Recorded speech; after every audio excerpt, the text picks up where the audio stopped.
Welcome back to my YouTube channel. સ્વાગત છે તમારું આજના નવા બ્લોગમાં. આજે બનાવવાની છે મેંગો રબડી અને રોજ ફ્લેવરની રબડી. તો એના માટે કેરીના દાબામાંથી હું બે સરસ મજાની પાકી કેરી ગોતી લઉં છું અને એના માટે અહીંયા દૂધ પણ આ ઘરનું દૂધ છે અમારું. તો 1.5 લીટર જેટલું દૂધ મેં અહીંયા લીધું છે. આપણે અમૂલ ગોલ્ડની બાટલી પણ લઈ શકીએ છીએ. સુરતમાં તો આપણે એ જ વધારે દૂધ યુઝ કરતા હોઈએ છીએ, તો તમે એ પણ લઈ શકો છો. આ 1.5 લીટર દૂધ છે, સાથે ખાંડ છે, પછી મિલ્ક પાવડર છે, 2 પાકી કેરી છે અને સાથે એલચી પણ લીધી છે મેં.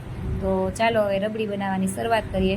અને સાથે લઈ લેવાનું છે કસ્ટર્ડ પાવડર એટલો 2 ચમચી જેટલો, અને મિલ્ક પાવડર તો મેં તમને બતાવી દીધો, તો 2 પેકેટ મેં લીધા છે મિલ્ક પાવડરના. અને પાકી કેરીને આ રીતના મિક્સરમાં કટકા કરીને પછી ક્રશ કરી નાખવાની છે. હવે અહીંયા દૂધ ઉકાળવાનું છે, ફૂલ ગેસ રાખવાનો છે.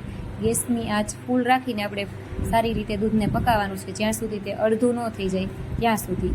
તો દૂધને એનાથી ઘટ થાય છે. અને મિક્સરમાં હવે કેરી મેં ક્રશ કરી લીધી છે અને દૂધ થોડુંક નાખવાનું છે, એટલે મિક્સરમાં સારી રીતે કેરી આપણી ક્રશ થઈ જાય. અને આ જે મિલ્ક પાવડર અને કસ્ટર્ડ પાવડર હતો એમાં આપણે ઠંડુ દૂધ નાખીને આ રીતના લિક્વિડ ફોર્મમાં પેસ્ટ બનાવવાની છે. ગઠ્ઠા ન રહેવા જોઈએ. જો ગઠ્ઠા રહી જશે તો રબડીમાં આવશે. આ મારે ગઠ્ઠા રહી ગયા છે બિકોઝ ઓફ મારે ગરમ દૂધ મેં નાખ્યું હતું, પણ તમે ઠંડુ દૂધ નાખજો મિત્રો. પછી સ્વાદ અનુસાર ખાંડ પણ નાખી દેવાની છે. અહીંયા મેં 250 ગ્રામ જેટલી ખાંડ લીધી છે. તમે વધારે ગળ્યું ખાતા હોય તો 300 ગ્રામ લેજો ખાંડ. અહીંયા જો મેં આ ખાંડ ઉમેરાઈ ગઈ છે. પછી આ લિક્વિડ ફોર્મમાં આપણે કસ્ટર્ડ પાવડર જે કર્યો હતો, કસ્ટર્ડ પાવડર અને મિલ્ક પાવડર એડ કરી દેવાનો છે. એનાથી દૂધ એકદમ ઘટ્ટ બને છે અને દૂધમાં સારો ફ્લેવર પણ આવી જાય છે. અને દૂધને પછી તમારે ફૂલ ગેસની આંચ રાખીને ઉકાળવાનું છે. આજે હું આઈસ્ક્રીમ પણ બનાવવાની છું, મેંગો આઈસ્ક્રીમ, અને મેંગો કેન્ડી પણ સાનવીને ભાવે છે, તો ઘરે જ બનાવવાની છું. તો જો દૂધ હવે થઈ ગયું છે, તમે જોઈ શકો છો 1.5 લીટરમાંથી કેટલું દૂધ થઈ ગયું છે. અને પછી અડધા ભાગમાં આપણે જેટલું કરવું હોય એ ફ્લેવરમાં વાસણમાં દૂધ કાઢી લેવાનું છે. અહીંયા મેંગો ઓલી જે મેં પેસ્ટ કરી હતી એ નાખી દીધી છે, એટલે મેંગો ફ્લેવરની રબડી આપણી તૈયાર થઈ ગઈ છે. પછી અહીંયા રોઝ ફ્લેવરની રબડી છે, એમાં આપણે નાખી દીધું છે રોઝ ફ્લેવરનું જે આવે છે એ શરબતનું જે બનાવવાનું આવે છે ચાસણી, એ નાખી દીધી છે. પછી રબડીને તમે ફ્રીઝમાં મૂકી દેજો અને બીજા દિવસે તમે ખાજો. એ રબડી બહુ ટેસ્ટી ફૂલ રબડી બને છે.